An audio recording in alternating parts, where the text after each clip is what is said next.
धियो यो नः प्रचोदयात्।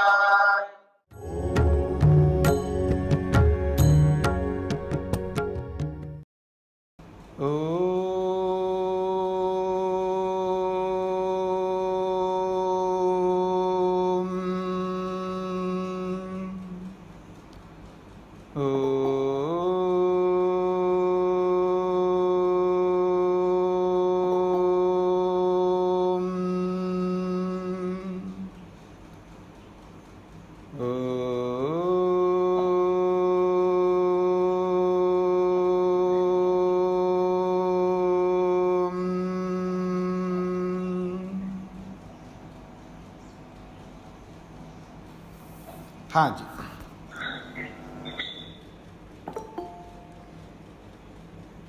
जिस प्रकार से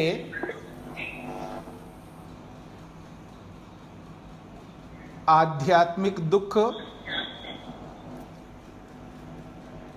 आधि भौतिक दुख और आधि दैविक दुख, तीन प्रकार के दुख होते हैं, जैसा आप जानते हैं।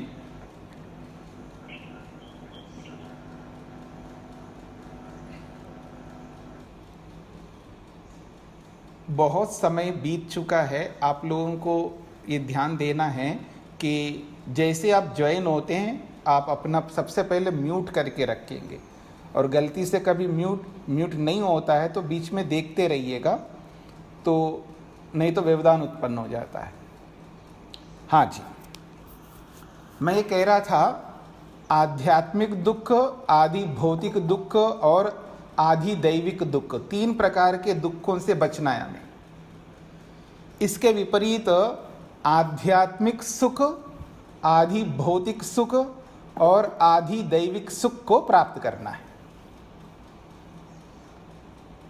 अक्सर ये नहीं सुनाया जाता है या नहीं सुना करते हैं हम लोग कि आध्यात्मिक सुख, आदि भौतिक सुख, आदि दैविक सुख, ऐसा तो नहीं सुनते। अक्सर यही सुनते हैं, मैंने तो आज तक नहीं सुना है किसी ने ऐसा बोला हो, पर मैं आज आपके सामने ये बता रहा हूँ कि हमें जहाँ आध्यात्मिक दुख को दूर करना है वहाँ आध्यात्मिक सुख को भी प्राप्त करना है।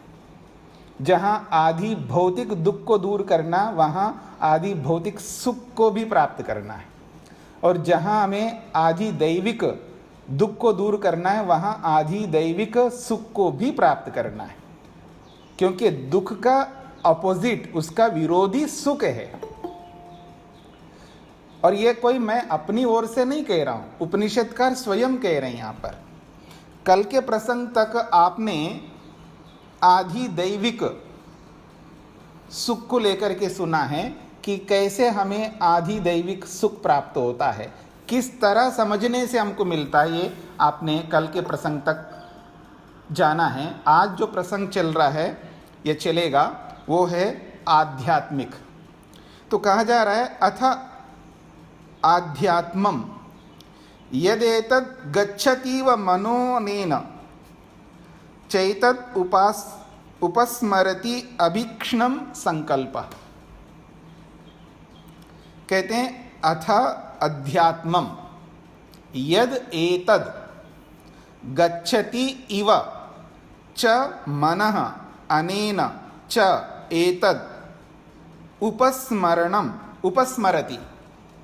उपस्मरति अभीक्ष्णम संकल्प। अथ आध्यात्मम, अब आध्यात्मिक सुख को बताना चाह रहे हैं, कैसे हम आध्यात्मिक सुख को ले सकते हैं, इसे समझना है। तो कहते हैं, यदेतत् मनः, यह जो मन है, हमारा जो मन है, ये आध्यात्मिक सुख को देने वाला है। आध्यात्मिक दुख जैसे शारीरिक दुख होता है, ये आध्यात्मिक दुख कहलाता है। ऐन्द्रियक दुख जो हमको मिलता है, वो भी इंद्रियों से मिलने वाला जो दुख है, वो भी आध्यात्मिक दुख है। और मन से जो मिलने वाला दुख है, वो भी आध्यात्मिक दुख है। जब मन खराब होता है, मन विचलित रहता है, मन क्लेशित रहता है, अप्रसन्न व्यक्ति जब होता है, तो मानसिक अप्रसन्नता, असंतोष, भय, ये सब जो है मानसिक आध्यात्मिक दुख है। ऐसे इंद्रियों से जब आदमी दुखी हो रहा होता है वो भी आध्यात्मिक दुख है, और शरीर से जब दुखी हो रहा है वो भी आध्यात्मिक दुख है। और इसके विपरीत शारीरिक सुख हमको प्राप्त करना है, शरीर को स्वस्थ रखना है। जैसे आजकल कोरोना के कारण से कितने लोगों को समस्याएं आ रही हैं, तो हमें यदि हमारे अंदर रोग प्रतिरोधक क्षमता, इम्यूनिटी पावर यदि बहुत अच्छा है, बाहर के वायरस को हम आने ना दें, अपने आप को मजबूत बनाना है, प्राणायाम करके, व्यायाम करके, आहार विहार में बहुत अच्छा संयम रखते हुए यदि बढ़ेंगे तो हमें आध्यात्मिक सुख मिलेगा, शारीरिक सुख मिलेगा। ऐसे ही इंद्रियों को ठीक रखेंगे तो ऐन्द्रियक सुख मिलेगा। मन को प्रसन्न, शांत, तृप्त, संतुष्ट ये सब रखना है हमको, निर्भीकता आदि रखनी है तो मानसिक सुख मिलेगा।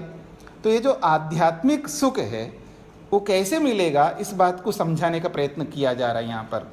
अथ अध्यात्मम यद एतद मनः गच्छति इव, ये जो हमारा मन है, इव का मतलब मानो, मानो कि हमारा मन गच्छति बाहर जा रहा हो, इधर उधर दौड़ लगा रहा हो, मानो दौड़ लगा रहा हो, दौड़ता नहीं है, जाता नहीं है, लेकिन मान लो कि मन जा रहा हो।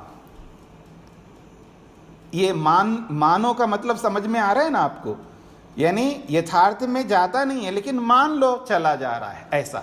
जैसे यज्जाग्रतो दूरम उदयति दैवम, जागते हुए मन दूर दूर तक जाता है, मतलब जाता नहीं है, वहां पर भी यही अर्थ है। यज्जाग्रतो दूरम उदयति, तो जागते हुए मानो मन दूर दूर तक जाता हो, ऐसे ही सोते समय स्वप्नावस्था में भी मानो मन दूर दूर तक जाता है, वैसे जाता कहीं नहीं है। ठीक इसी प्रकार यहां पर भी बताया जा रहा है, यद एतद मनः, ये जो हमारा मन है, गच्छति इवा, इवा का मतलब मानो वो जा रहा है, दौड़ रहा है, विषयों की ओर दौड़ लगाता है, पता नहीं किस किस ओर मन दौड़ता है। पर अनेन च एतत् उपस्मरति, अनेन इसी मन के कारण से हम उपस्मरति स्मरण करते हैं, याद रखते हैं, रूप को, रस को, गंध को, स्पर्श को, शब्द को, जो जो हमने अब तक भोगा है उन सबको याद करते हैं दोबारा भोगने के लिए। और जो जो हमने नहीं भोगा है और उनके बारे में सुना है हमने बहुत कुछ, फिर उनको भी स्मरण करते हैं भोगने के लिए। दो प्रकार से स्मरण करते रहते हम लोग, जो जो हमने अनुभव किया है, चाहे वो रूप, रस, गंध, स्पर्श, शब्द से संबंधित कुछ भी अनुभव किया है, उस अनुभूति को याद करते हैं ताकि दोबारा वैसी अनुभूति कर सके। और जो अभी तक हमने अनुभव नहीं किया है, ऐसा बहुत है अनुभव नहीं किया है, अनुभव तो बहुत कम किया है हमने, याद रखना। मैं अक्सर ये बोला करता हूं, व्यक्ति का जो प्रत्यक्ष होता है वो बिल्कुल थोड़ा सा होता है, और मैं कई बार संकेत करके भी दिखाता हूं ताकि समझाने की दृष्टि से। अगर आप देखेंगे मेरी ओर आपको समझ में आ जाएगा। कुछ लोग आप दिखाई नहीं देते हैं, वीडियो ऑन कर सकते लेकिन करते नहीं आप लोग, तो आप देखिएगा, मेरे को भी पता लगे ना कि आप कर क्या रहे हैं, सुन रहे हैं या क्या कर रहे हैं। तो देखिएगा हमारा जो प्रत्यक्ष होता है वो कितना होता है। इधर देखिएगा, मेरी दोनों उंगलियां हैं, इन दोनों उंगलियों के बीच में जो स्पेस है, खालिस्तान है, इतना हमारा प्रत्यक्ष होता है पूरा जीवन का।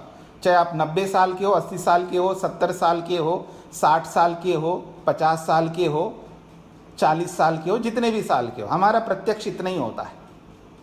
बस इतना ही कर पाते पूरे जीवन में प्रत्यक्ष। और जो हम अनुमान से जानते हैं, अनुमान से जानते हैं, वो इतना होता है। अब देखिएगा इसमें और इसमें कितना अंतर है, इतना हमारा अनुमान का ज्ञान होता है।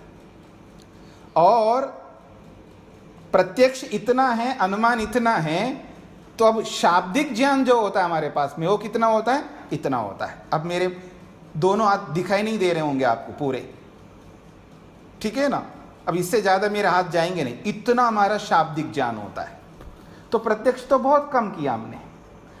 तो वो जो हमने प्रत्यक्ष करके अनुभव किया, चाहे रूप का, रस का, गंध का, स्पर्श का, शब्द का, उसका, इसका, जिस किसी का भी, वो जो हमने अनुभव करके जो सुख लिया है उसको याद करते हैं। याद करके फिर दोबारा वैसा ही सुख लेने के लिए हम चेष्टा करते, प्रयत्न करते, मेहनत करते। एक तो ये है। और दूसरा, हमने अनुभव अभी तक नहीं किया, बहुत सारे विषय हैं। देखिए, इतना सारा अनुभव नहीं किया हमने, वो बहुत हैं। अब उसको सुना है दूसरों से, अध्यापकों से, माता पिता से, समाचार से, इधर से उधर से, आजकल के इंटरनेट के थ्रू जैसे भी हमने सुना है उसको भी हम अनुभव करना चाहते, उसका भी सुख लेना चाहते, उसको भी याद करते रहते हम लोग, सुनी हुई बातों को। तो ये जो भी स्मरण है हम अनेन, इसी मन के माध्यम से करते हैं, ये कहना चाह रहे हैं। तो कह रहे हैं अनेन च एतद उपस्मरति, अनेना, इसी मन के माध्यम से वो उपस्मरति, स्मरण करता है, आत्मा याद रखता है कि ऐसा किया या ऐसा करूंगा। और अभीक्षणम संकल्प, कह रहे हैं अभीक्षणम, अभीक्षण का अर्थ होता है बार बार, पुनः पुनः, पौन पुण्य कहते हैं इसको, यानी बार बार, यानी किसी भी विषय को बार बार याद रखता है व्यक्ति, बार बार स्मरण में लाता है। और जिसमें ज़्यादा रुचि होती है, जिसमें ज़्यादा श्रद्धा होती है, जिसमें ज़्यादा आकर्षण होता है, जिसमें ज़्यादा लगाव होता है, उसको बार बार याद करता, सबसे ज़्यादा याद करता है व्यक्ति। तो इसलिए कहा अभीक्षणम संकल्प, अभीक्षणम मतलब बार बार उसके बारे में संकल्प करता है। संकल्प जो शब्द है ये मन के लिए आता है। संकल्प दो प्रकार का होता है। संकल्प एक नहीं होता, याद रखना, दो विचारों का होता है। किसी भी वस्तु के बारे में, जड़ या चेतन हो, किसी भी वस्तु के बारे में जो संकल्प होता है दो प्रकार का होता है। जाऊं या ना जाऊं, ये संकल्प है। करूं या ना करूं, ये संकल्प है। खाऊं या ना खाऊं, ये संकल्प है। देखूं या ना देखूं, ये संकल्प है। पुण्य करूं या पाप करूं, ये संकल्प है। संकल्प का मतलब विचार। तो ये जो मन विचार करता है किसी भी विषय को लेकर के, यह विचार जो है अभीक्षणम, निरंतर करता रहता है, अनवरत करता रहता, सोते समय भी करता रहता, जब स्वप्नावस्था होती है। बस निद्रावस्था में जाकर के थोड़ा रुक जाता है मन, पर वैसे बाहर की ओर से तो रुक जाता है, अंदर की ओर से तब भी नहीं रुकता, तब भी सुख ले रहा होता है वहां, यह दुख अनुभव कर रहा होता है निद्रावस्था में भी। यानी अभीक्षणम संकल्प, निरंतर मन संकल्प करता जा रहा है।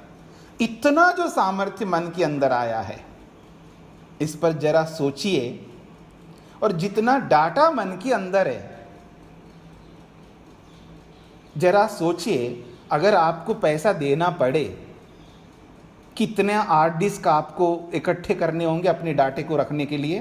कभी सोचा आपने? जैसे आज बड़ी बड़ी कंपनीज हो जाए, बड़े बड़े कंपनी तो छोड़ दीजिएगा, जो ये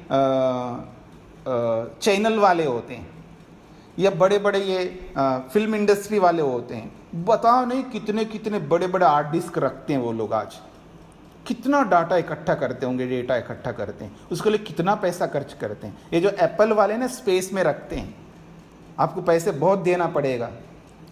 और आपका जो भी जितना भी डाटा है, अगर आपको कह दिया आपका ब्रेन वॉश कर दें, ब्रेन वॉश का मतलब है आपके माइंड को वॉश कर दें, सारा डाटा डिलीट कर दें, तो मुश्किल हो जाएगा। अपने आप को नहीं पहचान पाएंगे मैं कौन हूं, दूसरों को भी नहीं पहचानेंगे।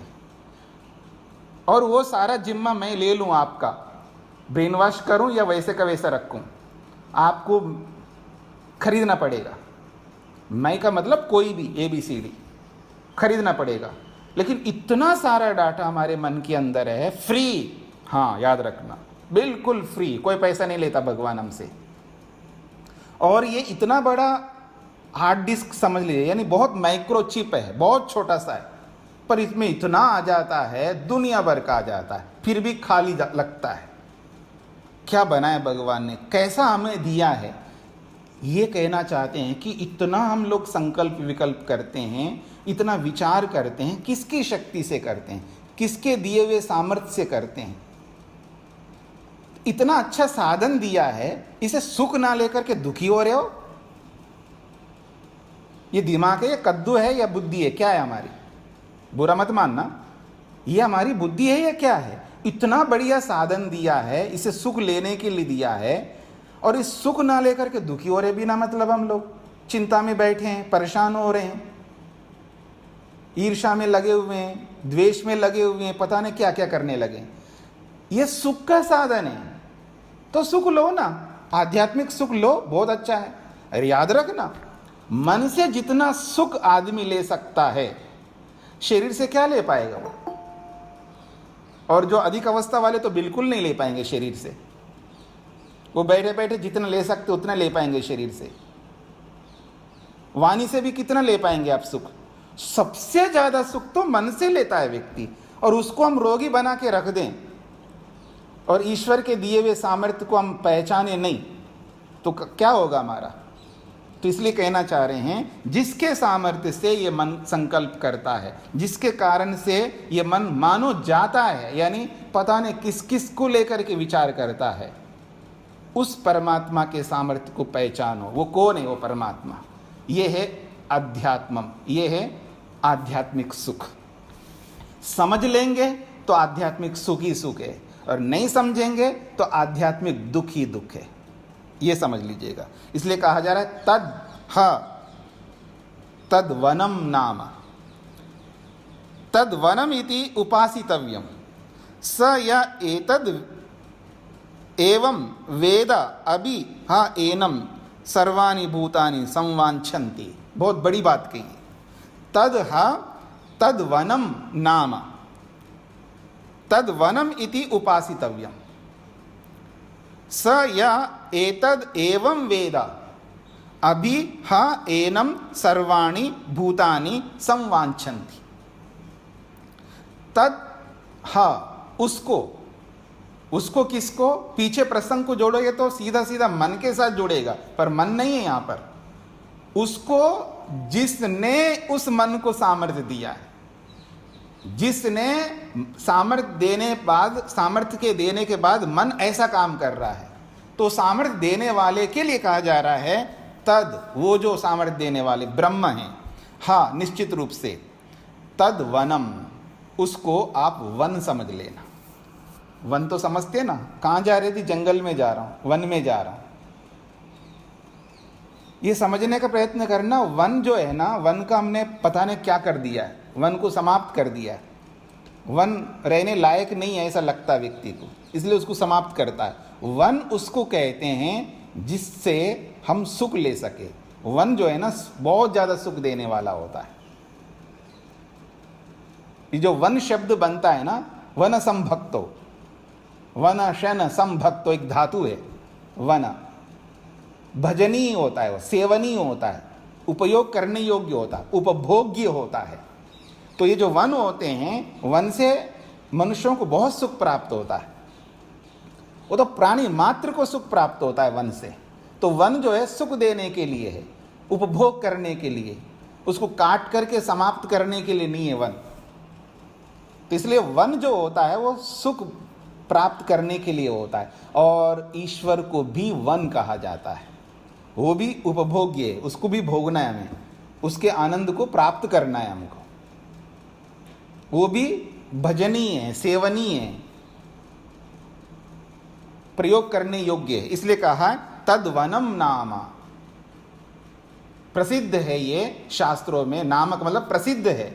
किस रूप में ईश्वर प्रसिद्ध है? वनम, वन के नाम से प्रसिद्ध है, क्योंकि वो सुख देने वाला है, भजनीय है, सेवनीय है। जैसे लौकिक वन जो है वो भी भजनीय, सेवनीय है, उपयोग करने योग्य है, वैसे ही परमात्मा को भी वन कहा है, वो भी भजनीय, सेवनीय है। तद्वनम इति उपासितव्यम, उस परमात्मा को वन मान करके उपासना करो। जैसे आप ईश्वर को सर्वरक्षक मान करके उपासना करते हो, न्यायकारी मान करके करते हो, ईश्वर के अलग अलग गुणों को मान करके उपासना करते हो, मान करके मतलब उसके अलग अलग गुणों को सामने रख करके उपासना करते हो, ठीक इसी प्रकार से ईश्वर को वन मान करके भी उपासना किया करो, ये कहना चाहते हैं। तद्वनम इति उपासितव्यम, उस परमात्मा को, उस ब्रह्म को वन मान करके उपासना करो। मतलब वो भजनीय है, सेवनीय है, मोटी भाषा में कहूँ यूज़ करने योग्य है। भाई कोई चीज़ है तो उसका यूज़ करो ना, खाली पीली रख करके क्या करना है। आदमी बहुत कम यूज़ करता है, कंजूस इतना होता है बस पूछिएगा मत। मतलब साधनों के होते हुए भी उसका प्रयोग नहीं करता, वो धरे के धरा रखता है। 99 के चक्कर में जो रहता है ना, 99 का चक्कर समझते हैं ना, मतलब जोड़ता जाता है। 99 हो गए तो उसको 100 पूरा करना है, 100 पूरा हो गए तो 1000 पूरा करना है, इस तरह का, इसको 99 कहते हैं। तो आदमी चीज़ें तो बहुत ला के इकट्ठा करता है, कपड़े ला के इकट्ठे करते, पहनते नहीं है, उसको देख देख के खुश होते रहते दूर से। आभूषण डायमंड्स वो एक खरीदते रहते हैं और लॉकर्स में रखते हैं। भाई लॉकर्स में ही रखना है तो शोरूम में ही रहते हैं ना, अच्छा है। अब आपने खरीद भी लिया है, खरीद करके वापस अपने लॉकर्स में रख लिया आपने, फिर खरीदा काहे को, किस लिए खरीदा आपने? यूज़ करो ना उनका। हाँ जी, कोई चोर, आजकल जमाना ठीक नहीं, जब जमाना ठीक नहीं है तो फिर खरीदा किसका, किस लिए? जमाना को ठीक करो ना। और आजकल पता नहीं लगता ना ये रियल में है या रोड गोल्ड है, पता नहीं क्या है, तो ऐसे समझ लेना। नहीं जी, चोरों को पता रहता ये रियल है या आर्टिफिशियल है। खैर, कहने का अभिप्राय है यदि कोई वस्तु है तो उसका यूज़ करना चाहिए, वो धरे रखने के लिए नहीं होता है। चाहे वो पैसा हो, कपड़ा हो, मकान हो, ज़मीन हो, चाहे कुछ भी हो, सब प्रयोग करना है। और जितना ज़्यादा प्रयोग करेगा वो उतना सुखी रहेगा। और केवल रख करके वो दुख देगा। वो जो रखी हुई वस्तु होती है ना, वो दुख देती है। उसकी दुख का मतलब है उसकी गति होती है विनाश। या तो स्वयं प्रयोग करो, नहीं कर सकते हो प्रयोग करने वालों को दो, जो उनको भी नहीं दोगे, तीसरी उसकी गति विनाश है। इसलिए वस्तुओं का प्रयोग करना ये मनुष्य का धर्म है, कर्तव्य है। ठीक इसी प्रकार जब कोई ईश्वर है जो सुख इतना दे सकता है, अपार सुख दे सकता है, उसका उपयोग ही हम नहीं कर रहे हैं। ये कौन कर सकता है? जो जड़ वस्तुओं का उपयोग करना जानता है। याद रखना मेरी बात को। आप में से बहुत ये चाह रखते हैं कि हे भगवान हमें दर्शन दे दो, हमें दर्शन दे दो। आप चाहते हो ना, आप लोग बहुत चाहते हैं आप लोग। वो भगवान तब दर्शन देगा, पहले जो है उसका तो उपयोग करके समाप्त कर दो। भाई ऐसा है, सीधी सी बात है। कोई हमारे से भिक्षा मांगता है, उसके पास कुछ नहीं है तब मांगता है। अरे आपके पास बहुत कुछ है, आप क्यों मांगेंगे? तो ईश्वर देखेगा इसको तो नहीं चाहिए मेरा सुख, जो सुख है उसका तो उपभोग करके समाप्त किया नहीं इसमें, तो मैं सुख क्यों दूं? मैं हंसाने के लिए नहीं बोल रहा हूँ, वास्तविकता है, समझने का प्रयत्न करना। जो हमारे पास में है उसका यूज प्रयोग करना चाहिए। जब हम उसका प्रयोग करेंगे तब फिर हम लोग जो है वैसे हो जाएंगे, कुछ है ही नहीं हमारे पास में। तब ईश्वर से सुख मांगो तो दे देगा। धन रख करके फिर मांगो तो कौन धन देने वाला है? कपड़े रख करके, बढ़िया कपड़े पहन करके, बिल्कुल ब्रांडेड कपड़ा पहन करके किसी से मांगो जी मेरे कुछ कोई ड्रेस दो, तो देगा कोई आपको? वॉलेट पर पैसे, पर्स में बहुत पैसा रखो, दिख भी रहे हो, कई लोग ऐसे जेब में रखते ना, आर पार दिखने वाला शर्ट होता है, उसमें 1000 तो अब नहीं है, 2000 के 500 के वो नोट दिखाई देते हैं ना, वो रखो जेब में और किसी से पैसे मांगो जी कुछ उधार दो, क्यों देगा कोई आदमी? तो कहने का अभिप्राय है प्रयोग करना है। तो ठीक इसी प्रकार से ईश्वर का भी हमें प्रयोग, कितना अवसर मिल रहा है हमको ईश्वरीय सुख भोगने का, और हम ना भोगें तो फिर क्या कह सकते हैं। इसलिए कह रहे हैं तद वनम इति उपासितव्यम, उसको वन मान करके उसकी उपासना करो, यानी उसका उपभोग प्रयोग करो। स या एतद एवं वेद, बहुत बड़ी बात कही है, स या एतद एवं अभिवेद। तो कह रहे वह यह जो व्यक्ति इस बात को समझ लेता है, वह यह जो व्यक्ति इस बात को समझ लेता है ये सेवनीय है, ये उपभोग करने योग्य परमात्मा, इसका आनंद लेना है हमको, ऐसा जो व्यक्ति समझ लेता है। एवं अभिवेद, वो अच्छी प्रकार से, अभिकार तो होता है सब प्रकार से, मन वाणी शरीर से एक होकर के वेदा जान लेता है कि ये भोगने योग्य है। तब हाँ एनम सर्वाणि भूतानि संवांछन्ति। हाँ, निश्चित रूप से एनम, ऐसा उपभोग करने वाले उस साधक को, उस भक्त को, उस उपासक को, सर्वाणि भूतानि, बाकी सब लोग संवांछन्ति, तब प्रेम करने लगते हैं उनसे। संवांछन्ति का मतलब है उनसे प्रेम करने लगते हैं, नहीं तो ईर्ष्या करेंगे ना हमसे, हमसे दूर भागेंगे लोग। देखिए, किसी के निकट वो जाएंगे जो हमारे में वो योग्यता देखे, हमारे में वो स्किल्स होने चाहिए ताकि दूसरे लोग आकृष्ट हो सके हमारे प्रति। जब हमारे पास ईश्वरीय आनंद है तो फिर तो सब लोग आकृष्ट होंगे। तो ये कहना चाहते हैं, हाँ एनम सर्वाणि भूतानि संवांछन्ति, ऐसे उस उपासक को सभी लोग जो है प्रेम करते हैं, उसके पास जाते हैं, उससे सलाह लेते हैं, उसकी बातें सुनते हैं और मोटी भाषा में कहूँ उनसे सुख लेते हैं। क्योंकि जो सुख भोगना जानता है, जो सुख ले रहा है, वही दूसरे को सुख दे सकता है। जो खुद दुखी है वो दूसरे को सुख नहीं दे सकता, वो दुखी देगा। जो हमारे पास है वही तो देंगे दूसरों को। जैसे कोई बोले जी मैं जी झूठ नहीं बोलता, सामने वाले को स्वीकार ही नहीं होगा, वो स्वीकार नहीं करेगा। क्यों? वो खुद झूठ बोल रहा होता है। उसको पता है जब मैं झूठ बोलता हूं तो ये कैसे सच बोलेगा, वो मानने को तैयार ही नहीं होगा, उसकी आत्मा स्वीकार नहीं करेगी। वो जैसा है अपने आप को वैसे सामने वाले को समझता है वो। ठीक इसी प्रकार जो खुद दुखी हो, अतृप्त है, असंतुष्ट है, भयभीत है, परतंत्र है, अप्रसन्न है, क्लेशों से ग्रस्त है, अविद्या से डूबा हुआ है, वो दूसरे को कैसे सुखी करेगा? दूसरों को सुख नहीं दे सकता। वो कितनी सांत्वना देते रहे, वो सब शब्दों से देगा। वो ढांढस देता है, उसका पीठ थपथपाता है, जो भी करता है, चाहे वो माँ हो, पिता हो, भाई हो, बहन हो, गुरु हो, आचार्य, कोई भी हो, दूसरों को जो तसल्ली, झूठी तसल्ली देता रहेगा, क्योंकि स्वयं दुखी है व्यक्ति। इसलिए स्वयं सुखी बन करके हम दूसरों को सुखी कर सकते हैं। अक्सर मैं एक बात कहा करता हूं, अपने अस्तित्व को बनाए रखते हुए दूसरों के अस्तित्व को बचाया जा सकता है। अपने अस्तित्व को मिटाते हुए दूसरों के अस्तित्व को नहीं बचाया जा सकता है।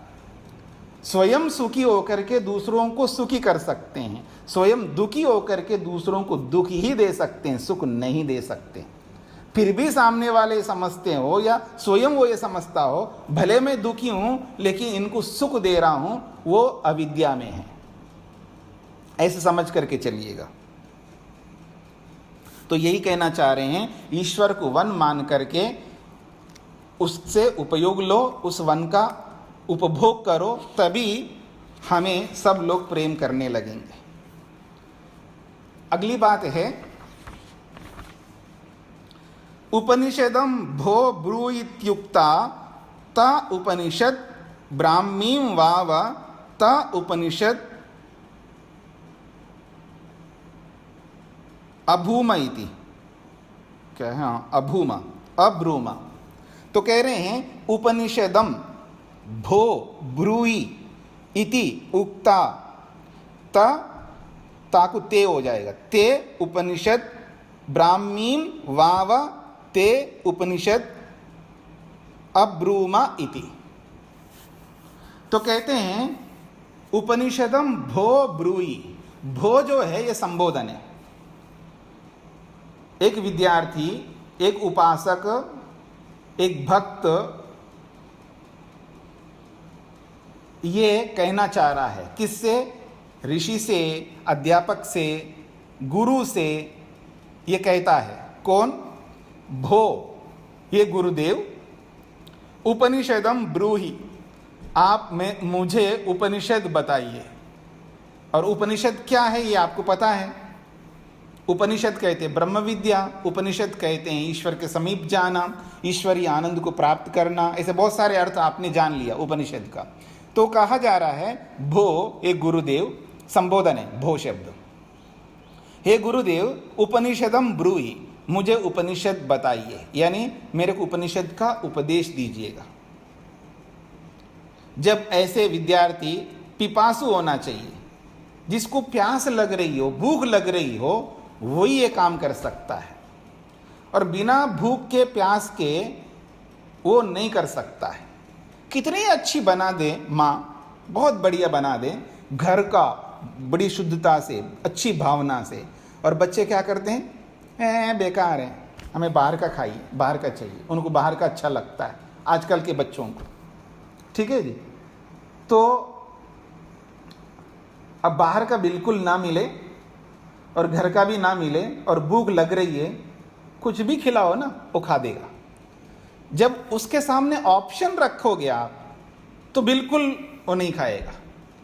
हम ऑप्शन देते रहते, बहुत सारे ऑप्शंस रखते उनके सामने, हमें राग होता है उनके प्रति, तो उस राग से हम बहुत सारे ऑप्शंस में उसको रखते हैं। जब विकल्पों में किसी को रखा जाएगा, याद रखना वो कभी सुनेगा नहीं। वो कोई भी हो, चाहे विद्यार्थी हो, गुरु हो, या कोई भी व्यक्ति दुनिया का, उसके सामने ऑप्शंस रख देंगे तो वो कभी भी हमारे को नहीं सुन पाएगा। उसका दिमाग, उसकी बुद्धि, उसका मन उन विकल्पों में ही जाएगा। और जब हमारे सामने कोई विकल्प ही नहीं है, एक ही चीज है सामने, यही मिलेगा और कुछ नहीं मिलने वाला है, वो सूखी रोटी भी क्यों ना हो वही खाएगा, वो जैसा है वही बहुत अच्छा लगेगा उसको। तो कहने का अभिप्राय है कि जब भूख है, प्यास है, तब वो व्यक्ति गुरु से कह रहा है, भो उपनिषदम ब्रूहि, हे गुरुदेव मेरे को उपनिषद विद्या, ब्रह्म विद्या मेरे को दो, मैं इसी का भूखा हूं। तो कहते हैं, ते उपनिषद ब्राह्मीम उक्ता, ते तेरे लिए, उपनिषद उक्ता, या उपनिषद को उपनिषद भी बोल सकते, नहीं तो ब्रह्म विद्या बोलोगे तो आपको उक्ता शब्द समझ में आएगा। उक्ता जो है ये क्रियापद है और स्त्रीलिंग में है, तो कर्म भी लाना है हमको। वो कर्म चाहे उपनिषद के रूप में रखो कर्म को, या ब्रह्म विद्या को रखो। तो ब्रह्म विद्या उक्ता, फिर मया लाओ साथ में, ये अंतर्निहित है। मया का मतलब मेरे द्वारा ब्रह्म विद्या उक्ता, तेरे लिए, तेरे लिए मैंने ब्रह्म विद्या कह दी, अथवा तेरे लिए मैंने उपनिषद कह दिए। अभी तक क्या बोलता आया हूं मैं, उपनिषद विद्या तो देता आ रहा हूं, तो समझ लो मैंने आपको उपनिषद विद्या दे दी। तो कहा जा रहा है, ते उपनिषद उक्ता, ते ब्रह्म विद्या उक्ता, मैं तेरे लिए ब्रह्म विद्या को कह दिया। और वो कैसी ब्रह्म विद्या है, दोबारा उसको दोहरा रहे हैं दूसरे वाक्य से। कहते हैं, ब्राह्मीम वावा ते उपनिषद अब्रूमा इति, ये दूसरा वाक्य है। पहले तो कर्मवाच्य में है और ये कर्तृवाच्य में है बाद में। तो कहते हैं, ते तेरे लिए मैंने ब्राह्मीम, ब्राह्मी मतलब ब्रह्म संबंधी, ईश्वर से संबंधित, ब्रह्म से संबंधित जो उपनिषद है, तो ब्राह्मीम उपनिषद, ब्रह्म संबंधी उपनिषद को वावा निश्चित रूप से तेरे लिए अब्रूमा बता दिया इति, ऐसा। अब आपके मन में क्या बता दिया जी, बहुत कुछ बता दिया, थोड़ा बहुत और भी बताएंगे आगे, और सार के रूप में बताने जा रहे हैं। क्या बताने जा रहे हैं, तस्यै तपोदमः कर्मेति प्रतिष्ठा वेदाः सर्वांगानि सत्यम आयतनम। तो कहते हैं, तस्यै, उस ब्रह्म विद्या को पाने के लिए हमें क्या करना है। ब्रह्म विद्या तो बता दिए, अब ब्रह्म विद्या को प्राप्त कौन कर सकता, गुरु तो उपदेश में बोल दिया। देखिए, बताना बहुत सरल है, कोई भी बता सकता है, बताना कोई भी बता सकता, बताना आना चाहिए व्यक्ति को। एक्सप्लेन करना अगर आ गए किसी को, वो कोई भी कर सकता है, ये भी एक कला, एक स्किल है बताना। तो बता तो कोई भी कर सकता है बताना, लेकिन उस बताई हुई इस बात को जीवन में उतारना है ना, सबसे बड़ा कठिन काम है। अथवा इसको ये समझ लीजिएगा कि वास्तविक परीक्षा जो है जीवन में उतारना है। सुनना इतना ज़्यादा परीक्षा नहीं है, और लिखित देना भी इतनी बड़ी परीक्षा नहीं है। आपने तैयारी किया, ये भी इतनी बड़ी परीक्षा नहीं है। आपने याद रखा, ये भी कोई बड़ी परीक्षा नहीं है। उसको जीवन में उतारना सबसे बड़ी परीक्षा, क्योंकि यहीं पर आकर के हम फेल हो जाते हैं, यहीं असफल हो जाते हैं। तो कह रहे हैं तस्यै, उस ब्रह्म विद्या को पाने के लिए। तस्यै या उपनिषद, उपनिषद को भी ले लो यहाँ पर। तो कह रहे हैं तस्यै, उस उपनिषद के लिए या उस ब्रह्म विद्या के लिए क्या करना होगा? तपः, तप करना होगा। बिना तप के वो ब्रह्म विद्या हमें व्यवहार में नहीं उतर पाएगी। अब तब ही अगर नहीं करना चाहें हम, तो फिर तो ब्रह्म विद्या कभी नहीं प्राप्त होने वाली। और योग ने तो स्पष्ट कह दिया, जो तपस्या नहीं करता उसको योग प्राप्त नहीं हो सकता। तो यहाँ अगर मैं बोलूं, जो तपस्या नहीं करता उसको ब्रह्म विद्या, उपनिषद विद्या नहीं मिल सकती है। व्यवहारिक तौर पर कर, शाब्दिक रूप से तो सबको मिल जाएगा। व्यवहारिक तौर पर, व्यवहार में उसको फील करना, अनुभव करना जो है, उसको क्रियात्मक रूप देना है, ये तभी हो सकता है तपः, जो तप करेगा। तप 3 प्रकार का होता है। शरीर से भी तप होता है, वाणी से भी तप होता है और मन से भी तप होता है। और आप में से बहुत सारे ऐसे होंगे कि आप ये कह सकते जी मेरा शरीर तो साथ ही नहीं देता, मैं क्या करूं? ठीक है, कोई समस्या ही नहीं है। आपका शरीर साथ नहीं दे रहा है, कोई समस्या नहीं है। तो वाणी साथ दे रही ना, तो वाणी से तप करो। और कोई कहता जी मैं बोल ही नहीं पाती हूँ, बोल ही नहीं पाता हूँ, मेरी वाणी भी ठीक है, तो मन तो ठीक है। ठीक का मतलब मन तो काम कर रहा है। बच नहीं सकते मन से, मन तो बखूबी से बहुत स्वस्थ है आपका मन। स्वस्थ का मतलब है वो बहुत काम करता है आपका। तो मन से तप करो। शरीर से कर सकते हैं, सामर्थ्य है तो शरीर से करो। और शरीर, कई बार सामर्थ्य शरीर में नहीं होता, किसी का रोग के कारण से, अवस्था के कारण से, या किसी न किसी कारण से। उस शरीर से बचे तो वाणी से करिए, वाणी से बचे तो मन से करिए। तपस्या तो करनी होगी। और जिसके तीनों ठीक है तो तीनों से करो, 2 ठीक है तो 2 से करो, और एक तो ठीक सभी के पास में। सबका मन काम करता है, ऐसा कोई आदमी नहीं जिसका मन काम नहीं करता। सबका मन काम कर रहा है। इसका मतलब मानसिक रूप से तपस्या कर सकते हैं। और याद रखना, योग में तो सबसे ज़्यादा तप मन से करना होता है, क्योंकि सारा खेल मन का ही है। इसलिए मानसिक तप हमको करना होगा। अगर जो मानसिक तप नहीं कर सकता है, वो कभी भी इस ब्रह्म विद्या को, उपनिषद विद्या को आत्मसात नहीं कर सकता। फिर कहा दमः, दमन करना होगा, यानी मन को कंट्रोल में करना होगा। अपने मन को अपने अधिकार में रखना होगा। मन को ऐसे खुला नहीं छोड़ सकते। अब तो खैर घर अलग प्रकार से बने हुए हैं जी आप लोगों के, मतलब मोटे मोटे स्टील के दरवाज़ा आपने लगा रखे हैं, कोई अंदर घुस ही नहीं सकता है, तो अलग बात है। पहले जो मकान होते थे ऐसे ही होते थे। तो छोटे बच्चे जो होते थे वो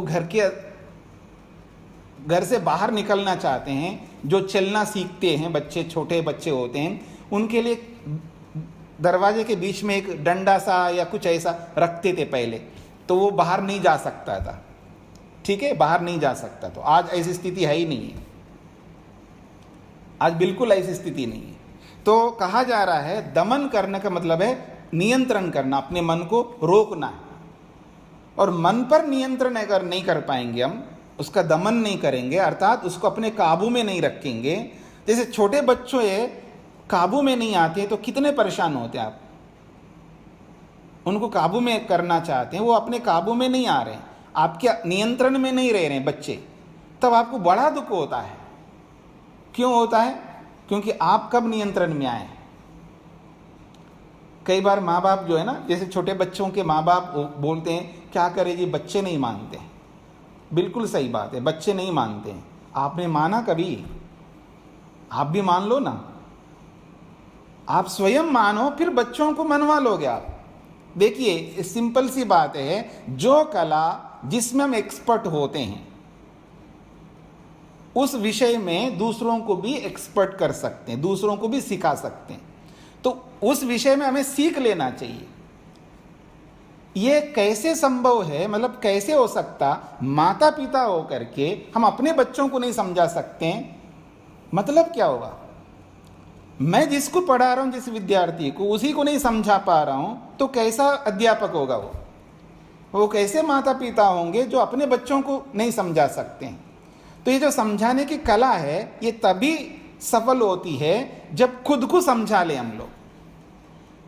ठीक है, मैं ये नहीं कहना चाहता हूँ हम 100% समझाएंगे, पर ये जरूर कह सकता हूँ मैं कि जिस विषय में मुख्य बात जो होती है उसमें अगर हमने अपने आप को समझा लिया, अपने आप को कर लिया, तो दूसरों को भी समझाने में सफल हो सकते हैं। अब ढीठ कोई व्यक्ति हो तो उसको समझाता हो, भगवान भी नहीं समझा सकता। ब्रह्मापि न रंजयति, एक बहुत बड़े महापुरुष कहते हैं, आपने नाम भी सुना होगा, भर्तृहरि।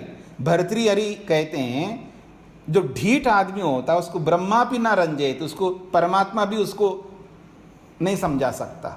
वो ढीठ को छोड़ दीजिएगा, जो ढीठ नहीं है उसको माता पिता गुरु भाई बहन पति पत्नी सास बहू सब समझा सकते हैं, पर खुद को समझना पड़ेगा। तो वो सामर्थ्य हमारे को लाना है, दमन करना होगा, अपने मन को अपने नियंत्रण में करना होगा। फिर अगली बात कही कर्म, ऐसे कर्म करने होंगे जिन कर्मों से हम सीधा हमारी एंट्री होगी मुक्ति के लिए। वो होता है ना आजकल जो जॉब करने वाले पॉइंट्स बढ़ाते रहते हैं ना, मतलब अच्छा परफॉर्म करना है उनको, अपने अपनी कंपनियों में बढ़िया काम करके दिखाना है तो उनके पॉइंट्स बढ़ते हैं, उनकी पैकेज में भी बढ़ोतरी होती है, उनको इंसेंटिव पता नहीं क्या क्या मिलता रहता है, तो बहुत कुछ मिलता रहता है ना उनको, तो इसलिए वो लोग लगे रहते हैं उस आशा से। तो ठीक इसी प्रकार से हमें भी आशा है, केवल मानसिक मन में केवल आशा, हाँ मैं मुक्ति में जाना चाहता हूँ, जाना चाहता तो कर्म करके दिखाओ ना। अब बॉस के पास कर्मचारी जाए, जी मेरा वेतन बढ़ा दो, अरे कैसे बढ़ा दूं भाई, तू पहले काम तो ढंग से कर, कर्म तो ठीक है करके दिखाओ मेरे को, जो प्रोजेक्ट मैंने दिया जो आपको दिए हैं उसको कंप्लीट करके दिखाओ। वो तो करना नहीं है, बस केवल वेतन बढ़ाओ बार बार आकर के कहे तो कैसे बढ़ाएंगे उसका वेतन। तो ठीक इसी प्रकार से मुक्ति हमें चाहिए, हमको वहाँ जाना है या मोक्ष को प्राप्त करना है या जीते जी मुक्ति का अनुभव करना है, कर्म, ऐसे कर्म करने होंगे जैसे कर्म करने से वो आनंद हमको मिल सकता है। तो ये कहना चाह रहे कर्म करने में लगना है हमको। फिर कहते हैं प्रतिष्ठा वेदा सर्वांगानि, तो ये जो वेद है ये प्रतिष्ठा है, हमारे आधार है। प्रतिष्ठा कहते हैं आधार को। क्या आधार है? तब हमारे सुख को प्राप्त करने के लिए आधार है। प्रतिष्ठा का मतलब है आधार। कौन आधार है? तब हमारे लिए आधार बन रहा है, और दमा हमारे लिए आधार बन रहा है, और कर्म हमारे लिए आधार बन रहे हैं। उसके साथ साथ में वेदाह, वेद भी आधार है, वेद भी हमारे लिए आधार हैं। वेद का ज्ञान भी हमें होना चाहिए, वेद भी पढ़ना चाहिए। स्वामी दयानंद सरस्वती लिखते हैं ना कि वेद सब सत्य विद्याओं का पुस्तक है, वेद का पढ़ना और पढ़ाना, सुनना और सुनाना सबका धर्म है ना, तो हमें भी वेद पढ़ना है।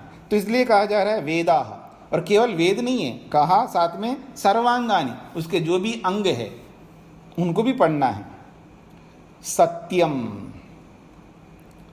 आयतनम, अंत में कहा सत्यम आयतनम, ये सत्य का आधार है। आयतन भी कहते हैं आधार को, और आयतन का अर्थ स्थान भी होता है, निवास स्थान है, यानी ये हमारे जीवन में ये निवास करे। कौन? तप दम कर्म वेद, वेद के जितनी भी शाखा है, जो भी वेद से संबंधित ग्रंथ हैं, वो सारे के सारे हमारे जीवन में निवास करें, हमारे जीवन में वो दिखाई दे। आयतनम का अर्थ होता है निवास या आधार। तो ये जो आधार है, ये आधार यदि हमारे जीवन में आ जाए तब हम बहुत आगे बढ़ सकते हैं। अंतिम श्लोक है, यो वा एताम एवं वेद अपहत्य पाप्मानम अन्ते स्वर्गे लोके ज्येये प्रतितिष्ठति प्रतितिष्ठति। बहुत बड़ी बात कही। तो कह रहे हैं यो को यह वै एताम एवं वेद अपहत्य पाप्मानम, दो पाठ भेद है, अंते भी बोल सकते हैं और अनंते भी बोल सकते हैं। तो अनंते या अंते, स्वर्गे लोके ज्येये प्रतितिष्ठति प्रतितिष्ठति। तो उपनिषद की समाप्ति है, इसलिए प्रतितिष्ठति 2 बार पढ़ लिया। तो कहते हैं यह वै एताम एवं वेद, यह जो कोई भी व्यक्ति, वै निश्चित रूप से, एताम इस ब्रह्म विद्या को, जो अभी तक बताया गया है, इस ब्रह्म विद्या को, इस उपनिषद विद्या को, एताम इस उपनिषद विद्या को, एवं वेदा इसी प्रकार से जान ले। किस प्रकार से? तप पूर्वक, दम पूर्वक, कर्म पूर्वक, इस प्रकार से वो जान ले तो क्या करेगा? पापमानम अपहत्य, पाप को त्याग कर पाएगा। हमारे जीवन में जो पाप बसा हुआ है, रोम रोम में बसा हुआ है, बहुत खतरनाक है, हमारे जीवन में ऐसे चिपका हुआ है जैसे कोई बंदरी जो है ना मरी हुई बच्चे के साथ चिपकी रहती ना, ऐसा इतना पाप हमारे जीवन में भरा हुआ है, आकंठ डूबे हुए हम पाप में, अविद्या में, गलत विचारों के साथ में, किसी के साथ में, गलत संस्कारों के साथ, गलत विचारों के साथ, गलत क्लेशों के साथ, तो बहुत सारा पाप हमारे जीवन के साथ चिपका हुआ है। तो कह रहे हैं यह वै एताम एवं वेदा, जो व्यक्ति इस ब्रह्म विद्या को, उपनिषद विद्या को एवं इस प्रकार से जान लेता है, जिस प्रकार से तप, दम, कर्म इत्यादि जो बात बताई गई है उन सबको, तब वो क्या करेगा? पापमानम अपहत्य, अपने सारे पाप को वो त्याग कर देगा। अपहत्य का मतलब छोड़ देगा, अब पाप नहीं करेगा, क्लेश नहीं रखेगा अपने जीवन में, ईर्ष्या द्वेष अहंकार आदि नहीं रखेगा, काम क्रोध लोभ मोह ये सब जीवन में स्थान ही नहीं देगा। आयतनम क्या है हमारे लिए? वेद है, वेद को स्थान देगा, तप को स्थान देगा। आयतनम को समझने का प्रयत्न कर दिया, आयतनम का अर्थ होता है स्थान, तो तप को स्थान देगा जीवन में, दम को स्थान देगा जीवन में, उत्तम कर्मों को स्थान देगा, वेद को स्थान देगा, बाकी पाप को स्थान नहीं देगा। इसलिए कहा जा रहा है पापमानम अपहत्या, पाप को बिल्कुल छोड़ देगा। फिर जब पाप को छोड़ देगा तो अनंते स्वर्गे लोके, अनंत सुख यानी ईश्वरीय सुख को प्राप्त करने वाला जो स्वर्ग लोक है, उस लोक में जो कि ज्येय श्रेष्ठ परमात्मा के अंदर विद्यमान होकर के प्रतितिष्ठति, वहां स्थापित हो जाता है, यानी उस सुख को भोगने लगता है। अनंते, और अंत्य का मतलब होता है, यदि अनंत शब्द को ना ले केवल अंत्य जोड़े तो अंत्य का मतलब है इस शरीर के त्याग होने पर स्वर्गीय लोके, उस स्वर्ग में जाएगा, यानी मोक्ष में जाएगा, जहां ज्येय, ज्येय कहते हैं श्रेष्ठ उत्तम, और यहाँ कौन है सबसे उत्तम? परमात्मा। उस श्रेष्ठ परमात्मा में, ज्येय सप्तमी विभक्ति में, उस श्रेष्ठ परमात्मा में प्रतितिष्ठति, वो स्थापित होता है, उसके अंदर विद्यमान होता है, उसी के अंदर रहता है, तब जाकर के ईश्वरीय आनंद को उपभोग करता रहता है। तो इस प्रकार से आपका केनोपनिषद पूरी हो गई जी। तो अब आपके जो भी प्रश्न हैं उस पर विचार कर लेते हैं। कुछ प्रश्न मेरे पास आए हुए हैं, पहले मैं उस पर विचार कर लेता हूं। जब साधना के द्वारा व्यक्ति प्रकाश या ज्योति का दर्शन करता है, क्या इसी को परमात्मा का दर्शन, समाधि, विवेक, ख्याति, ज्ञान प्राप्ति व आत्मबोध अनेक नामों से दर्शन व उपनिषद में कहा गया है? कृपया समझाइए। देखिएगा, जो प्रश्नकर्ता ने प्रश्न किया है, ये जो भी रोज क्लास हो रही हैं इनको ठीक से सुने, और कई बार आपको ऐसा लगता है तो दोबारा सुन लीजिएगा उसको, क्योंकि आपके पास ऑडियो आ ही रहा है, तो आप ऐसे प्रश्न फिर आप नहीं करेंगे, क्योंकि ये प्रश्न इसलिए आ रहा है आप ध्यान से नहीं सुन पा रहे। मैंने अनेक बार बोल दिया था कि जो भी प्रकाश हमको दिखता है ध्यान में, प्रकाश, लाइट, बोध भी, जो कुछ भी है, प्रकाश का मतलब है वो रूप है, रंग है, कलर है। साइंस की भाषा में कहेंगे तो उसको वो लाइट है, प्रकाश, रंग कहो, रूप कहो, कलर कहो, एक ही बात है। और ये जितना भी रूप, रंग, कलर, प्रकाश होता है, ये सब भौतिक वस्तु है, भौतिक वस्तु का गुण है, धर्म है, मटेरियलिस्टिक है वो। वो परमात्मा नहीं है। परमात्मा में तो कोई रूप नहीं है। जिसमें रूप ही नहीं है तो लाइट परमात्मा का कैसे हो सकता है?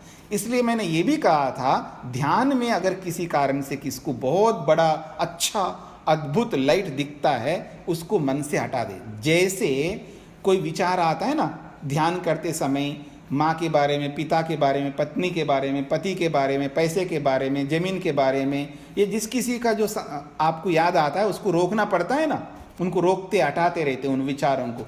जैसे उन विचारों को हटाया जाता है, ठीक इसी प्रकार से ध्यान में बैठ करके जब आप ऐसा ही प्रकाश इस तरह का दे, उनको भी हटाना है। वो भी एक वृत्ति है, उस वृत्ति को हटा दो। वो हमारे लिए आवश्यक नहीं है, वो हमें नहीं चाहिए। इतना क्यों मेहनत करे जी? बहुत बड़ा बल्ब रख लो आप, बहुत बड़ा प्रकाश बढ़िया दिखेगा आपको।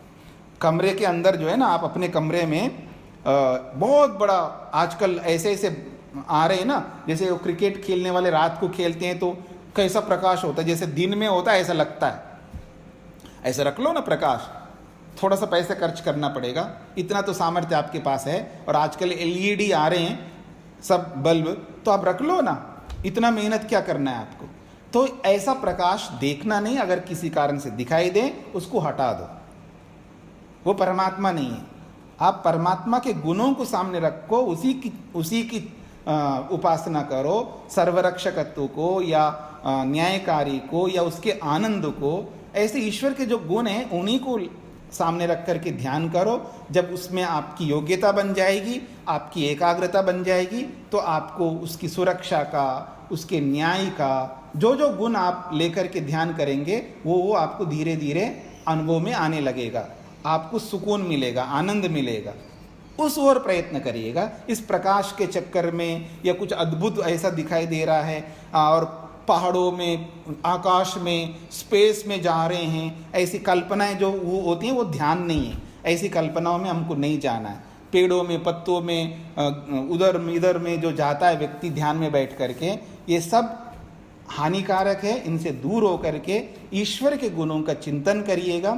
जैसे ईश्वर है वैसा ही उसका दर्शन होगा। मैं अनेक बार बोल चुका हूँ, फिर बोल रहा हूँ, उसका जो भी गुण आप सामने रखिएगा, उसी गुण का, जैसा वो गुण है वैसा उसका दर्शन होगा।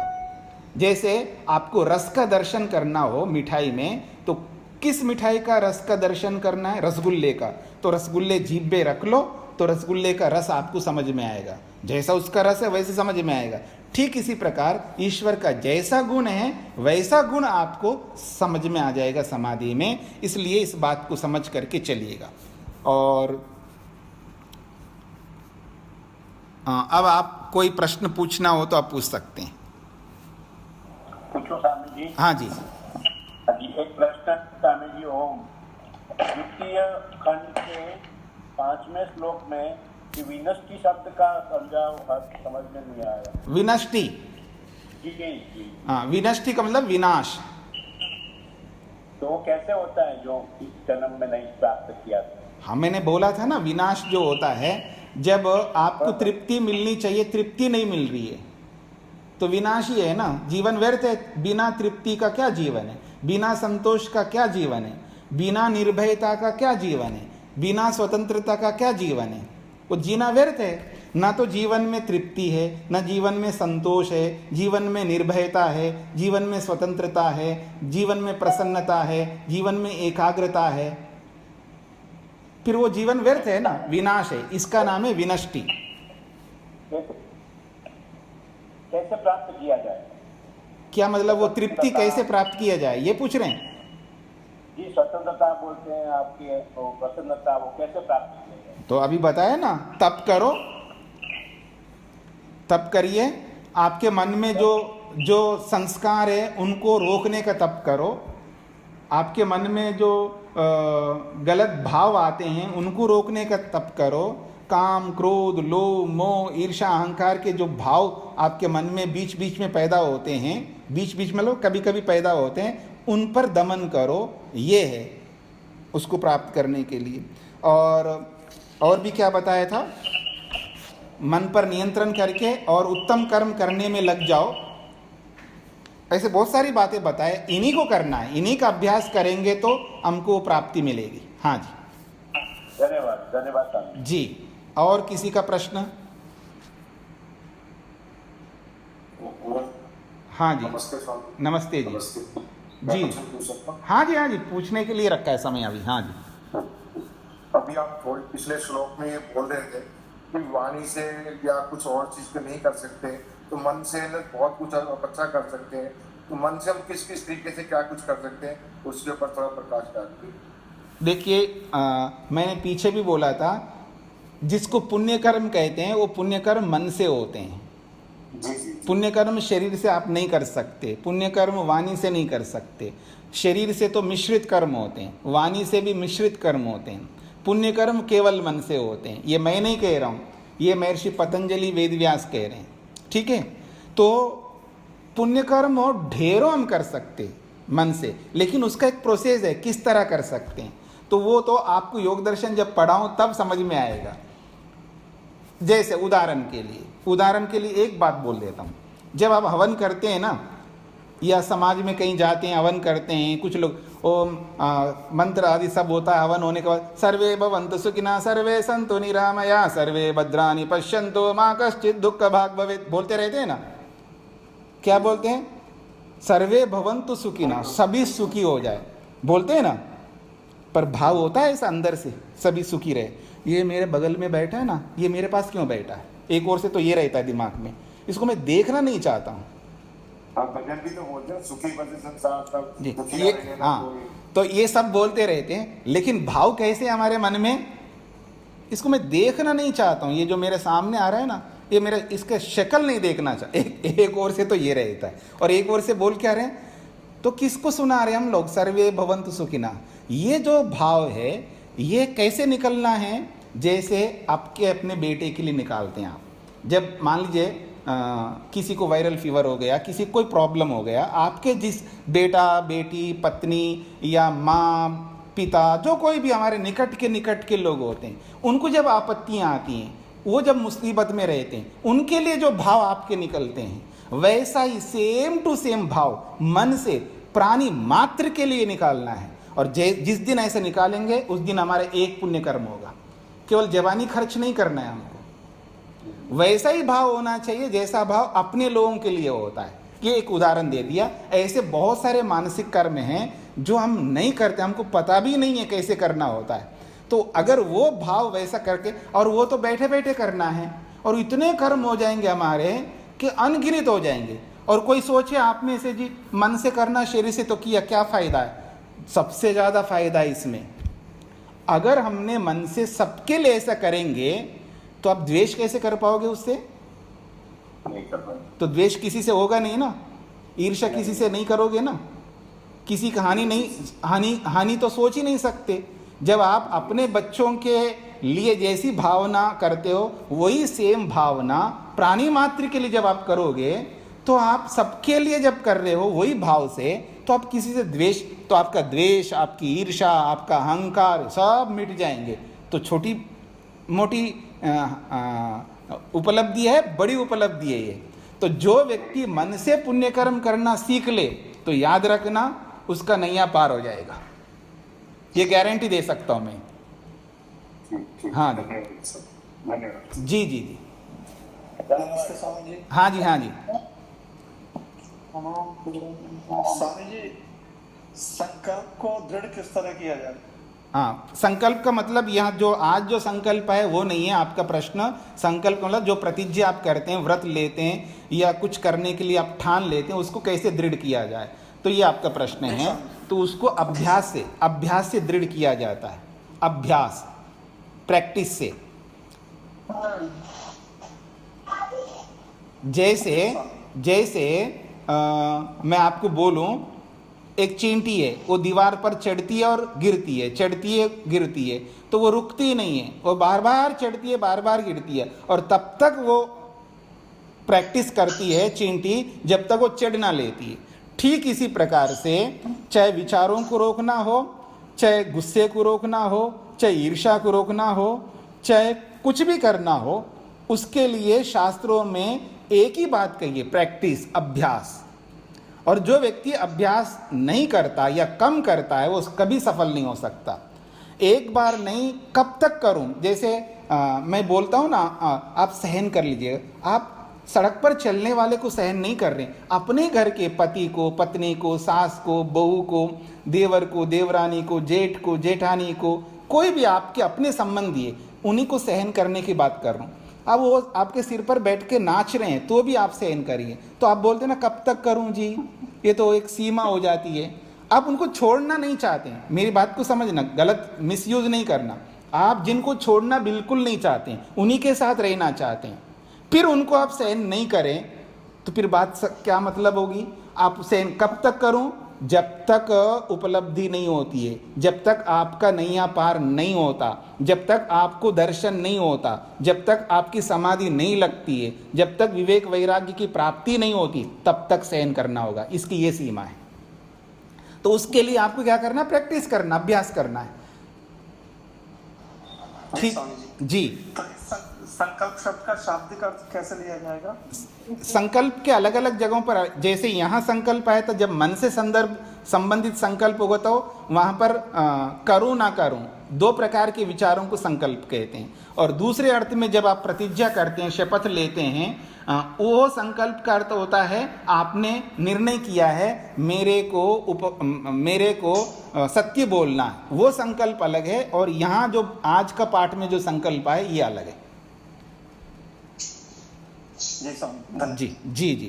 तो आपका समय पूरा हो गया। हाँ जी स्वामी जी, एक छोटा सा पूछना है। बोलिए। अभी आपसे अभी बात हुई ना कि सर्वे भवन्तु सुखिनः, हम जैसे कहते हैं हृदय से भाव भी बन जाते हैं, सारा टाइम मतलब अच्छा बन जाता है, फिर अचानक किसी टाइम उनके लिए ऐसे मन में नहीं होता भाव, मतलब थोड़ा द्वेष अलग को आ जाता है, समझ नहीं आती, बड़ा प्रयास करते हैं इसको। हाँ, तो आपने अच्छा प्रश्न किया।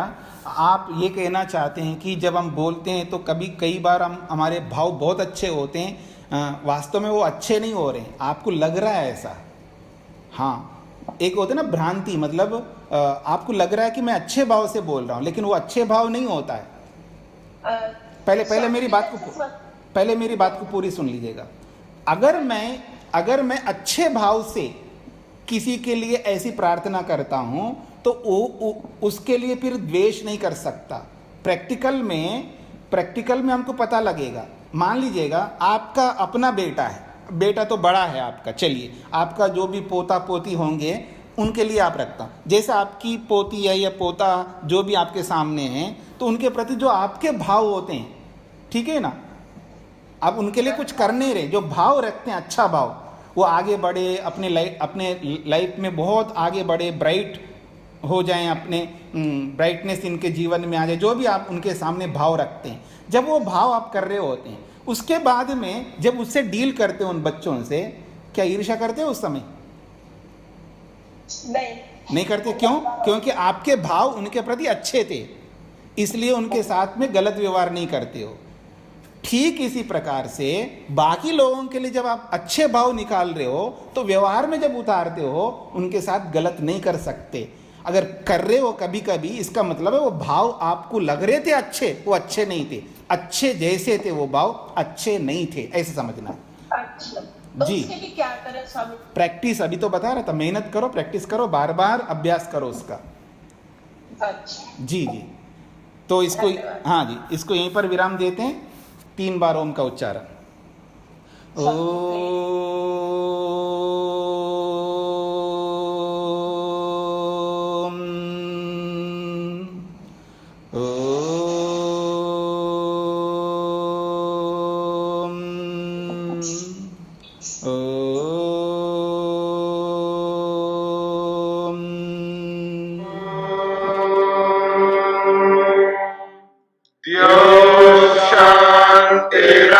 शांतिरंतरिक्षं शांति पृथिवी शांतिरापः शांतिरोषधयः